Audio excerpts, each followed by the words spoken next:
Yosua 24 ayat 11. Ini bangsa Israel keluar dari Mesir, begitu masuk tanah perjanjian, dihadapin, Tuhan tuh ngaturnya supaya perang dengan beberapa bangsa. Saya bacain. Setelah kamu menyeberang sungai Yordan, nah ini loh, menyeberang sungai Yordan sampai ke Yeriko, ketemu Yeriko.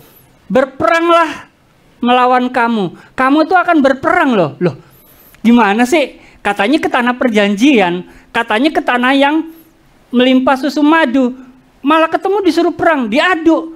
Kalau Bapak Ibu, teman-teman kayak gitu kira-kira, nonton yuk hari ini. Oke, udah pakai baju bagus, berangkat ke bioskop, keluar gang, ada preman. Terus temennya Bapak Ibu bilang, jawilan irungnya. Ya, kira-kira gimana pendapatnya? Ini main-main apa gimana, mau nonton katanya ya kan? Nah, kayak gitu. Mau masuk di sebuah negeri yang melimpah susu madu, tetapi disuruh berperang. Berperanglah kamu melawan kota pertama apa? Yeriko 1, kedua Amori, 3 Feris, 4 Kanaan, 5 orang Het, 6 orang Girgazi, 7 orang Hewi, 8 orang Yebus. Ada berapa bangsa? Dikeroyok gak? Dikeroyok hari ini bangsa ini. Bayangin, dijanjiin sebuah tempat yang melimpah susu madu, buahnya nggak perlu ditanam, udah dipetik, tetapi malah disuruh perang. Perangnya pun bukan 1 lawan 1, perangnya itu dikeroyok. Nah, kira-kira bangsa Israel punya alasan untuk kecewa gak? Punya alasan untuk kecewa. Tetapi kita lihat Tuhan membentuk bangsa Israel. Sekarang kita ya, yang punya masalah ya. Sekarang yang tidak punya masalah, angkat tangan. Yang nggak punya masalah, angkat tangan. Ayo. Nah, pasti kita punya masalah. Jangan kecewa. Makin ikut Tuhan, kok makin banyak masalah. Ini dituntun Tuhan dari Mesir, dituntun Tuhan loh. Malah ketemu 8 bangsa. Tetapi di balik 8 bangsa itu ada sebuah tanah yang melimpah berkatnya. Sebuah bangsa yang melimpah susu madunya. Sebuah bangsa yang melimpah hasil pertaniannya. Saya kasih tahu, di balik masalah pasti ada berkat besar. Beri tepuk tangan yuk buat Tuhan Yesus. Masalah, persoalan, apalagi dikeroyok. Di sini siapa yang merasa dikeroyok? Kedipin mata.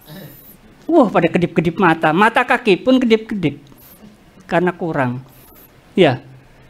Di balik masalah, apalagi yang dikeroyok masalah, ada berkat besar. Nah, siap gak berkat besar itu? Siap gak dikeroyok masalah? Kapokon. Kalau 1 nggak apa-apa, ini 8. Saya ngajak kita semua ulangan 7. Nah ini sebel ya kalau masuk sekolah ada ulangan, ada tes. Kemarin istri saya ada assignment test, saya juga ikut. Pelayan-pelayan di sini juga ikut assignment test. Jadi nomor 1 ya ada tentang kejujuran. Pastor Gary nomor 1 kejujuran. Wah, luar biasa. Saya nomor 1 humor atau apa gitu loh ya. Oke. Mana Pak? Belum nih. Yosua, ulangan 7 ayat 1, Pak Hendro. Bangsa-bangsanya. Nah, ini Tuhan lagi berandai-andai. Kalian Bapak Ibu yang udah pacaran terus menikah, kira-kira pernah berandai-andai enggak? Pernah, nanti kita kalau misalnya udah menikah, kita setiap hari makan tautek ya. Iya sayang, kamu tak suapin ya. Iya sayang, jangan disuapin, nanti ketangkap KPK. Oke ya. Apabila Tuhan Allahmu telah membawa engkau ke dalam negeri di mana engkau masuk untuk mendudukinya, dan Ia telah menghalau banyak bangsa dari depanmu.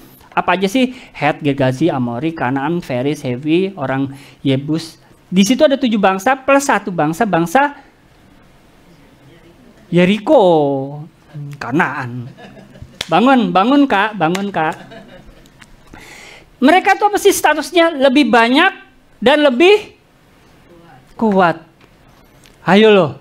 Tadi mau berkat besar, mau menghadapi masalah, mulai diem. Sekarang dikasih tahu, bangsa-bangsa, masalah-masalah itu lebih besar dan lebih kuat, lebih banyak.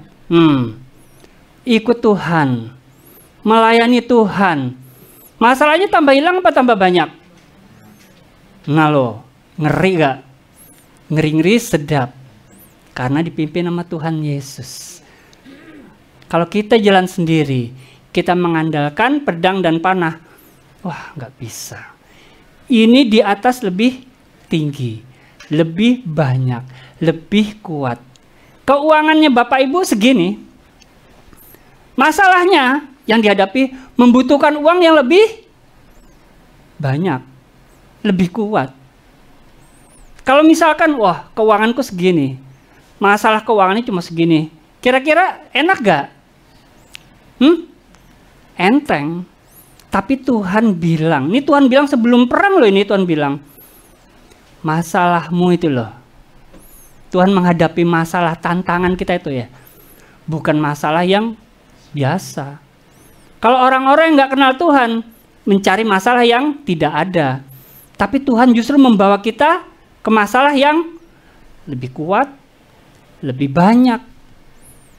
Kalau kita punya kemampuan segini, masalahnya segini, kira-kira gimana supaya kita bisa ke sini? Kita harus mengandalkan Tuhan. Dengan mengandalkan Tuhan kita akan ngapung. Kalau kita mengandalkan diri sendiri, kita akan tenggelam. Tangkap sesuatu Bapak Ibu. Saya punya masalah banyak, bahkan saya dikelilingi masalah ini Pak Pendeta. Bersyukur, karena engkau sedang dipimpin oleh Tuhan. Jadi kalau misalkan, wah aku mau berontak, aku mau mundur pelayanan, aku nggak mau rajin ibadah, keuanganku buat ongkos transport aja susah. Dan semua alasan-alasan, mendingan aku mundur, jarang ibadah aja. Ayo jangan kecewa. Justru dengan adanya kondisi kayak gitu, Tuhan tuh lagi ngasih tahu kita di jalur yang benar. Amin. Kita di jalur yang benar. Jangan kecewa. Justru kita diyakinkan, oh ternyata aku nih di jalur yang benar nih. Aku sedang dipimpin sama Tuhan.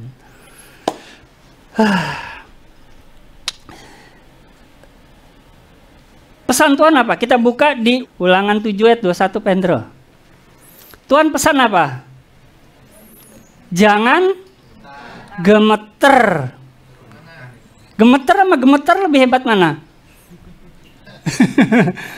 Jangan gemeter. Kalau handphone kan lagi ibadah digemeteran. Bukan gemeter ya. Getar ya, salah saya. Jangan gemetar. Coba dilirik kiri kanannya, tangannya gemeter gak? Nah. Ya. Jangan gemeter. 1, 2, 3, jangan gemeter. Ngomongnya gini, ngageti ya, ngageti. Jangan gemeter. Ya. 1, 2, 3, jangan gemeter. Nah. Sebab apa? Tuhan Allahmu, Tuhanmu, Tuhan Yesus ada di tengah-tengahmu. Saya baca bahasa aslinya. Kata-kata ada di tengah-tengahnya itu bahasanya present. Apa? Present itu saat ini. Jadi dulu Tuhan bilang, aku ada di tengah-tengahmu. Hari ini kita ngomong, aku ada di tengah-tengahmu. Iya saat ini. Nanti pun Tuhan bilang, aku ada di tengah-tengahmu. Artinya Tuhan pertama, Tuhan selalu setia. Di saat masalah-masalahmu mengelilingi engkau, Tuhan setia. Kedua, Tuhan tahu. Apa Tuhan tahu? Bahwa kita, bahwa saya, bahwa Anda semua itu selalu membutuhkan Tuhan. Ya. Jangan gentar, jangan gemetar, apalagi kecewa, apalagi mundur kayak tadi. Jangan. Tuhan bilang, jangan gemeter nak. Mungkin pada saat Tuhan bilang, nanti kamu akan menyerang 7 bangsa. Mungkin langsung Yosua tangannya gitu ya. Langsung, ini pasti gak sembarangan ditulis gitu. Karena Tuhan tahu bangsa Israel lagi gemeteran. Kalau tuh bangsa Israel dibilang lagi aduh haus, pasti Tuhan bilang, jangan kehausan gitu ya.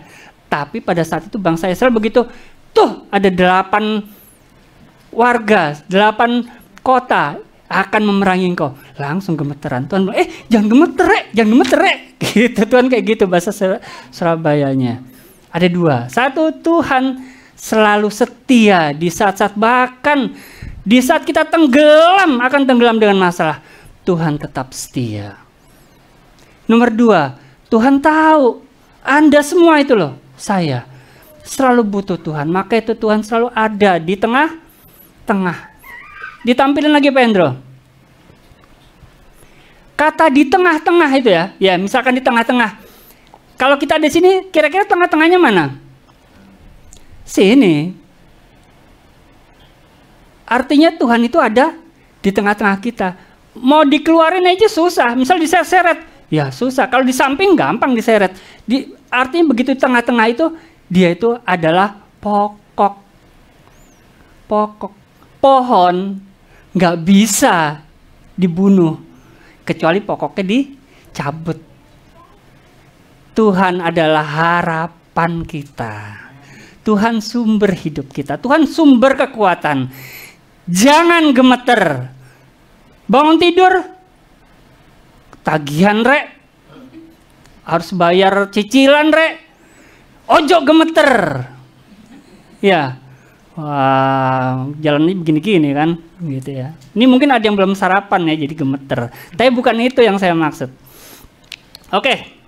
Sekarang rencana Tuhan itu apa sih? Ya, kalau Tuhan bilang jangan gemeter, jangan takut, Re, aku ada di tengah-tengahmu. Aduh, romantis banget ya kan? Kalau misalnya Dita waktu pacaran lu, Bram pernah ngerayu gitu gak? Aku selalu next to you, aku di sampingmu. Kapok. Ini Tuhan ini lebih romantis dari Bram. Nah, Tuhan itu sangat romantis. Tuhan bilang, aku tuh ada deket kamu terus. Rencanamu apa terus Tuhan? Kita buka rencananya Tuhan di Yosua 24. Ayat 12.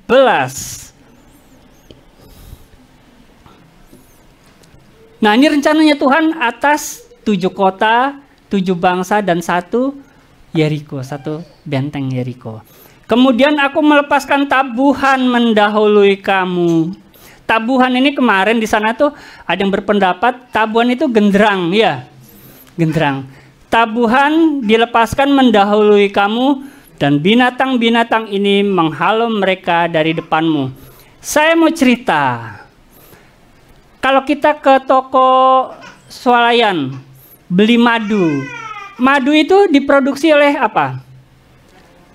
Lebah. Dia ngambil nektar dari bunga. Lebah itu kan kecil, berbulu, ya kan, berbulu. Kalau ngantuk, setelah ngantuk dia akan apa? Mati, meninggal. Dia akan mati. Itu adalah lebah. Yang nomor 2 di atasnya itu adalah tawon. Tawon itu bahasa Inggrisnya wasp. Mungkin ada yang pernah nonton film manusia semut ya.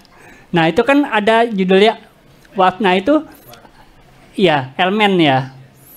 Itu ada tawon ya.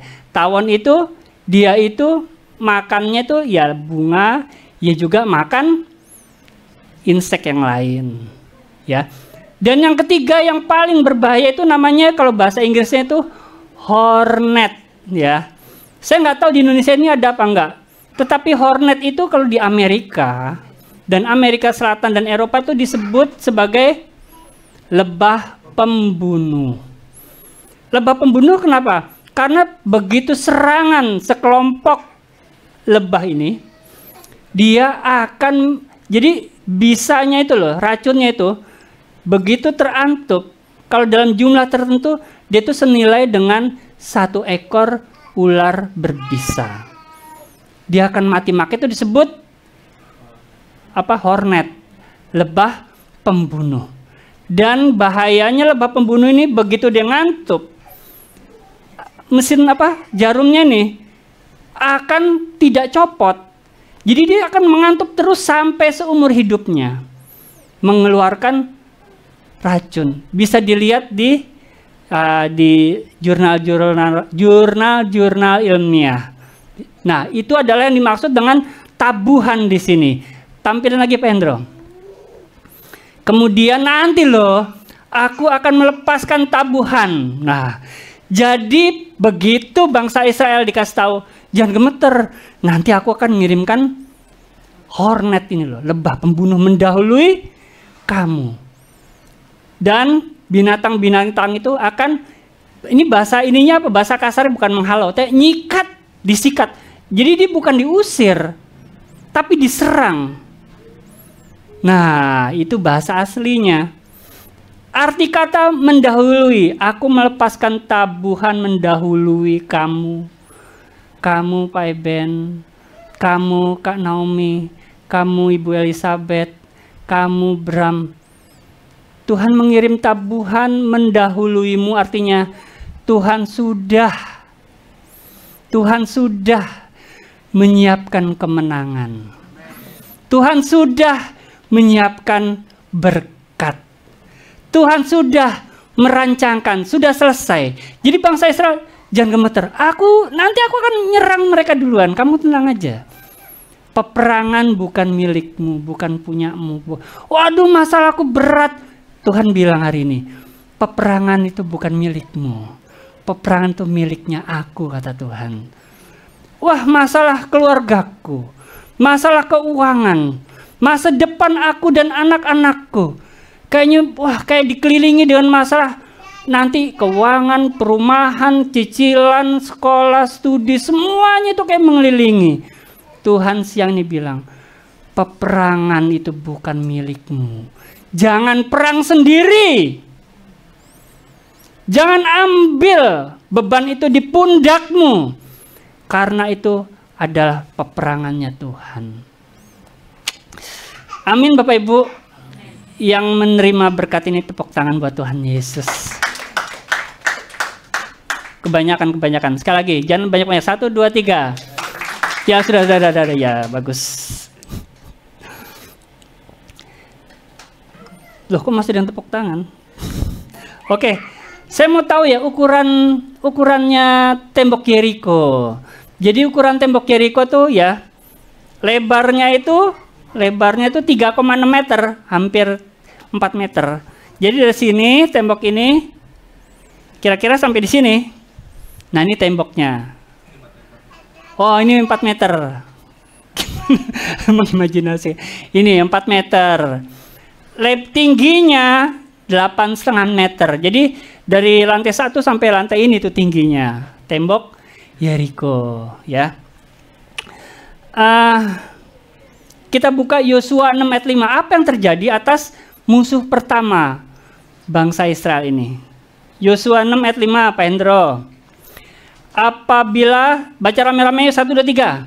Apabila sangkakala tanduk domba itu panjang bunyinya, dan kamu mendengar bunyi sangkakala itu, maka haruslah seluruh bangsa bersorak dengan sorak yang nyaring, maka tembok kota itu akan runtuh. Bahasa aslinya kan pernah kita dengar gak? Pernah gak? Temboknya itu runtuh ke depan gitu kan, tembok itu runtuh ke dalam gitu ya. Bahasa asli yang dicatat oleh Yosua itu adalah kolaps. Apa? Kolaps. Kolaps itu kayak gini ya, siap gerak. Nah, tiba-tiba gitu. Iya, saya mau ajak kita semua nonton kolaps itu seperti apa, bangunan kolaps ya. Silakan Pak. Sudah Pak Hendro?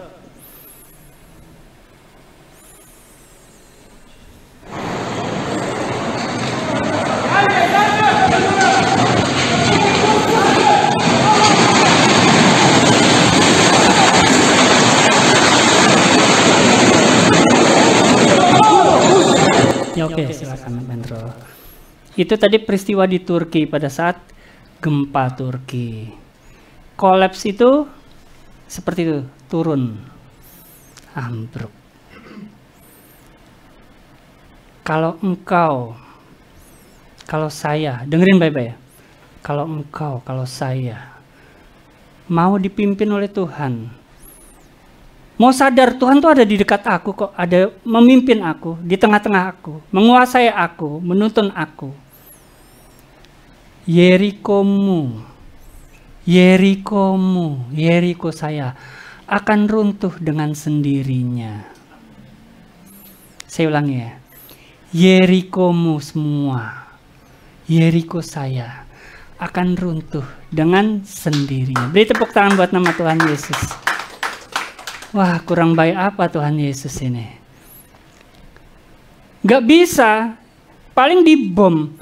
Kelilingnya Yeriko tuh harus diapain supaya rontok? Gak ada jalan kecuali satu-satunya Tuhan sendiri yang menjentikkan jarinya, meruntuhkan tembok Yeriko. Oke, next tadi apa tuh Pendro? Kata-katanya Pendro.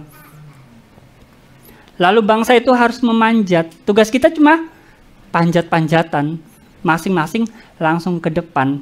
Nextnya apa Pendro? Ada gak ayatnya? Oh enggak, udah. Saya baca dari ke-8 bangsa ini, tidak ada satu korban pun dari bangsa Israel.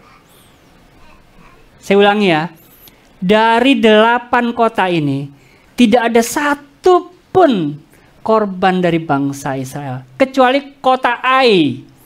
Nah itu yang nyari masalah karena bangsa Israel mencuri barang dari kota Yeriko. Itu aja. Karena kesalahan sendiri. Jangan dengan otak sendiri. Wah, hikmatku harus seperti ini nih. Punya kesempatan ini. Aku ambil tanpa pimpinan Tuhan. Kalah banyak dengan kota yang kecil. Hari ini saya mau sharing tentang perubahan budi dalam bentuk berhala. Apa Bapak Ibu? Berhala, ya, berhala. Kita buka ayat 11-nya Pak Indro tadi. Yosua 24 ayat 11, kita ulangi lagi tadi. Nih hati-hati ya. Ini ada berkat yang gede nih. Wah, berkat dari tadi yang di blow up, berkat. Ini loh musuhnya kita nih gimana rek iki rek, cicilan iki rek. Kengerian keuangan, macam-macam pekerjaan. Wah ini rek. Nah tapi lihat. Jadi kayaknya udah kita kayak nggak berdaya gitu. Saya bacakan. Setelah kamu menyeberang sungai Yordan nanti ya, dan sampai ke Yeriko, berperanglah melawan kamu kota-kota Yeriko, orang Amori, Feris, Kanaan, orang Het, orang Girgazi, orang Hewi, orang Yebus. Tetapi mereka apa?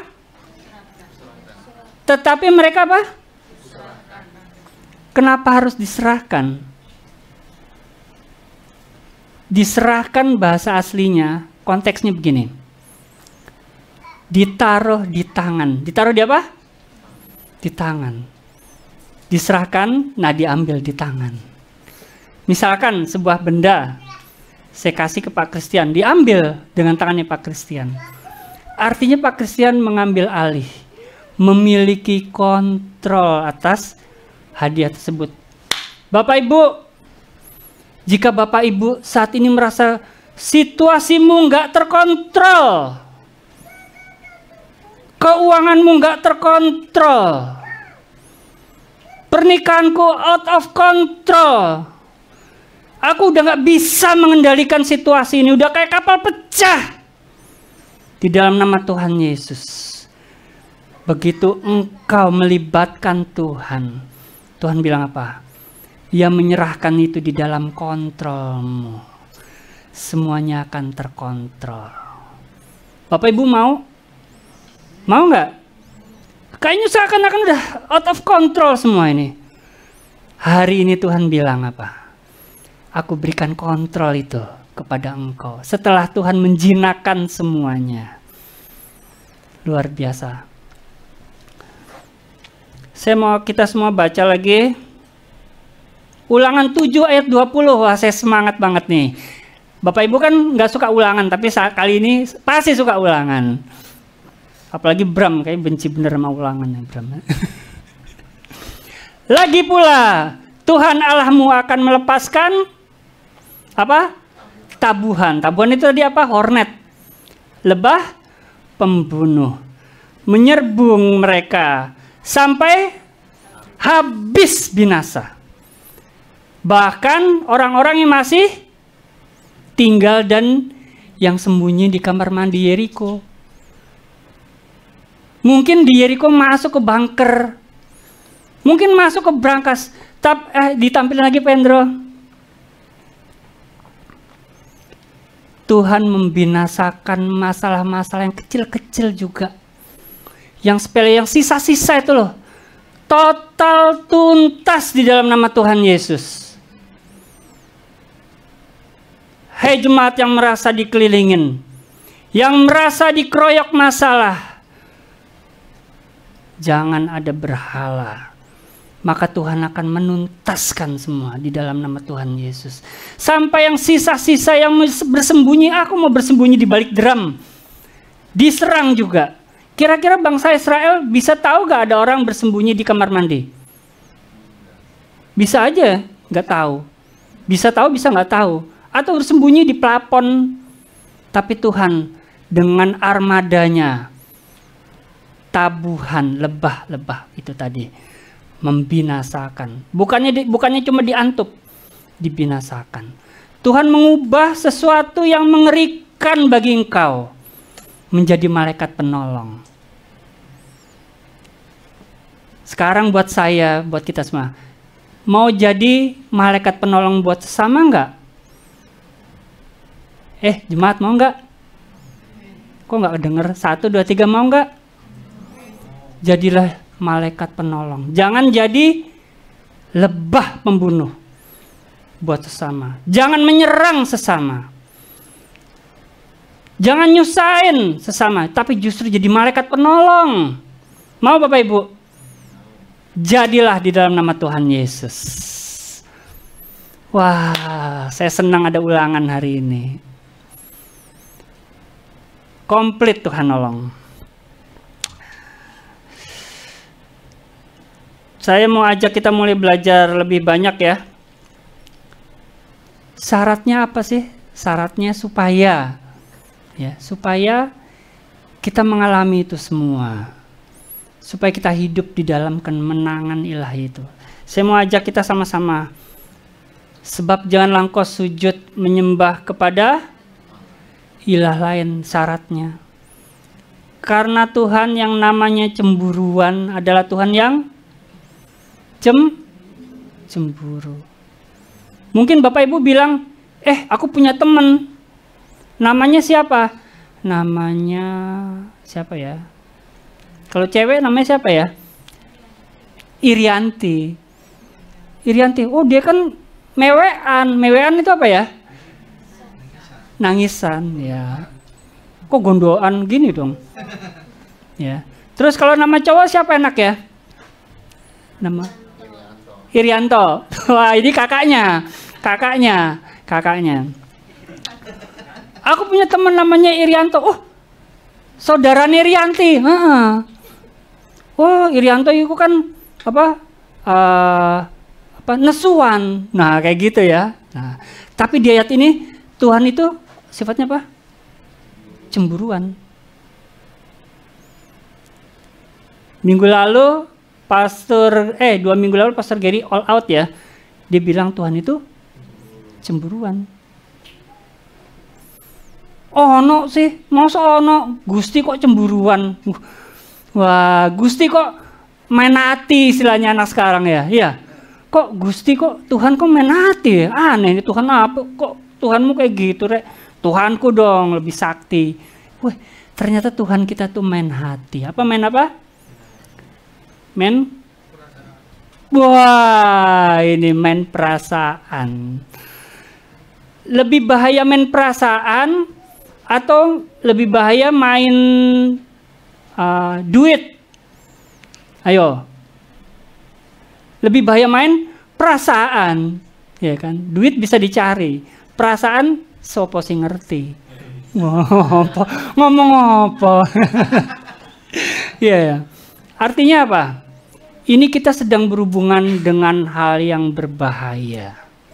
Tuhan kita tuh serius melakukan hubungan cinta dengan kita, nggak main-main.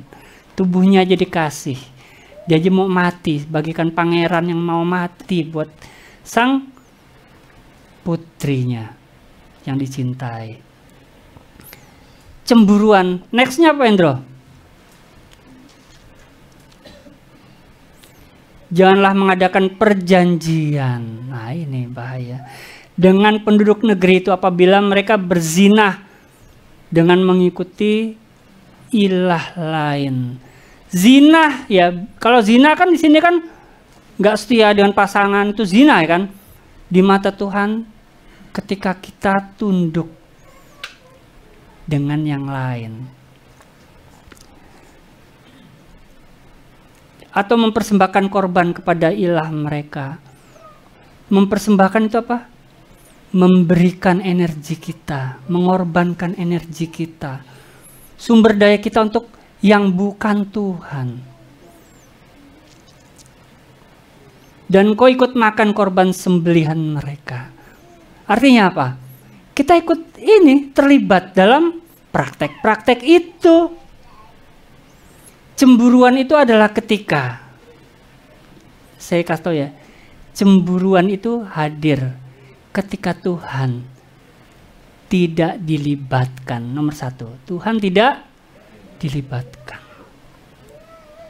Wah, aku sukses karena usahaku. Aku sukses karena pekerjaanku. Aku sukses karena kiat-kiatku. Oh, cara sukses tuh kayak gini loh, kayak gini loh. Kita harus mengandalkan Tuhan, karena Tuhan kita adalah Tuhan yang cemburu. Ilah lain, berhala itu adalah segala sesuatu. Apa? Segala sesuatu yang membuat Tuhan cemburu. 1, 2, 3. Segala sesuatu yang membuat Tuhan cemburu. Kalau lagi sakit, nggak ke gereja. Kok lagi sakit? Iya, aku lagi sakit, makanya aku nggak gereja.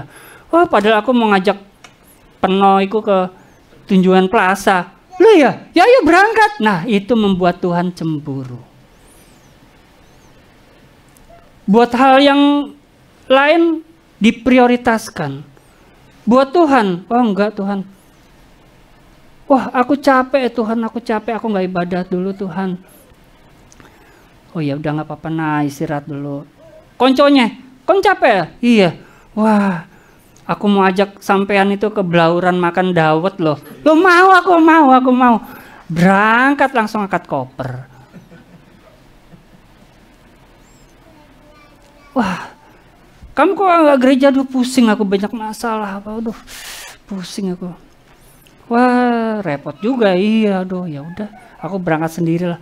Kamu mau kemana? Aku mau ke museum kapal selam. Loh, aku melo kapal selam. Nah, itu membuat Tuhan cemburu. Bapak Ibu menangkap sesuatu? Mau ngalami kemenangan atas masalah yang mengupengmu? Mau menikmati penyertaan Tuhan? Jangan membuat berhala. Berhala itu bisa apa? Bisa benda. Ya, kemarin kita lihat sebuah ruko ya, untuk ini Bapak Ibu yang mengembalikan persepuluhan, puji Tuhan. Tetaplah seperti itu. Jangan pikir, wah aku membayar perpuluhan tapi uangku nggak cukup. Aduh. Nah, lihatlah. Kita di sini, tantangannya di sini. Kita mau tenggelam atau mengapung? Wah, aku harus bayar perpuluhan. Aku percaya Tuhan. Aku mau mengandalkan Tuhan. Biarkan engkau mengapung bersama Tuhan. Kembalikanlah perpuluhan. Masih kecil, Rek, kembalikanlah. Wah, perpuluhanku terlalu besar, Rek. Nanti sombong, Rek, Pak pendetanya. Wah, kembalikanlah. Orang buat sewa gedung juga. Untuk operasional gereja, untuk pelayanan juga. Wah, aku lagi gini, Rek. Gak mungkin aku mendukung pekerjaan Tuhan, Rek. Justru di saat-saat mustahil, lakukanlah. Karena apa? Tuhan akan mengirim tabuhan mendahului engkau. Bahkan sampai tuntas. Saya sangat mengapresiasi Bu Ros. Ojo gede kepala Bu. Karena Bu Ros dengan cinta telah merawat Ibu Min ya Bu Ros ya. Dengan cinta. Itu dengan seperti orang tua sendiri. Terus Ibu Silvi Pak Hendro juga. Dan seluruh jemaat yang besuk beliau. Itu saya lihat itu masalahnya udah banyak. Tetapi mau lebih. Yaitu dengan melayani. Saya apresiasi hebat. Mungkin Bapak Ibu, aduh uangku terbatas ini. Wah aku kalau ibadah ini pasti banyak kerugiannya. Tetapi tetap melakukannya. Itu Anda sudah naik mengapung dengan pimpinan Tuhan, mengandalkan Tuhan. Jangan jadikan masalah kita. Sekali lagi, jangan jadikan masalah kita justru menjadi berhala. Apa? Jadi berhala. Di mana kita lebih mengutamakan, wah masalahku lebih berat ini. Aku lebih baik, aku fokus dulu ke masalahku dulu. Jangan Tuhan-Tuhanan dulu. Jangan pelayanan dulu. Tuhan cemburu gak? Energi kita habis untuk masalah yang kita hadapi. Cemburu gak? Cemburu. Kita sudah memiliki berhala. Nah itulah. Wah aku mementingkan karir. Oke gak apa-apa, puji Tuhan. Tapi sampai mengenyampingkan pelayanan. Mengenyampingkan ibadah. Itulah berhalamu, karirmu. Wah, ini kalau aku pergi nih anak-anakku nggak ada yang ngurus. Ajaklah anak-anak pergi ibadah. Karena begitu kita ajak, kita menyembah kepada Tuhan bersama-sama. Jangan jadikan keluarga kita jadi berhala. Paham Bapak Ibu? Jangan ada berhala. Karena itu membuat Tuhan cemburu. Pertama, ya, Tuhan itu pencemburu. Ya. Kedua, Tuhan itu harus dilibatkan. Apa Bapak Ibu? Dilibatkan. Jangan libatkan yang lain. Jangan. Libatkan Tuhan saja. Terus saya mau ajak Bapak Ibu baca mana ya? Yosua 24 ayat 12 Pendro. Oh, aku punya kekuatan, aku punya tabungan, aku punya anak, aku punya orang tua, aku punya pekerjaan yang bisa aku andalkan. Buat apa aku ibadah? Buat aku pelayanan? Buat apa aku sungguh-sungguh membaca firman? Buat apa aku sungguh-sungguh berdoa? Aku udah punya artileri, aku udah punya senjata kok. Saya bacakan. Kemudian Tuhan, aku melepaskan tabuhan mendahului engkau dan binatang-binatang itu menghalau mereka dari depanmu. Seperti kedua raja orang Amori. Apa? Dua raja. Biasanya kalau di film, saya tanya. Kalau di film, musuh paling terakhir itu siapa? Rajanya, iya enggak? Kalau yang di awal film tembak-tembakan, itu cuma sepele-sepele. Ini rajanya, aduh Pak Pendeta itu nggak punya masalah. Oh, masalahnya Pak Pendeta itu kecil. Masalahnya Pastor Samuel, masalahnya Pastor Benny ya kecil. Masalahnya Pastor Gary, kecil. Loh, terus masalahmu, masalahku nih rajanya masalah. Ada nggak pernah pikir gitu nggak? Tetanggaku kok guyu terus itu nggak punya masalah. Aku nih kayak punya masalah, kayaknya biangnya masalah, wajahnya masalah. Tapi Tuhan bilang apa? Menghalau mereka semua dari depanmu seperti juga kedua raja yang kayaknya tuh biangnya masalah dihalau. Apa dihalau? Mau nggak biang masalah dihalau? Mau kan? Apa biang masalahmu? Ya ada cicilan,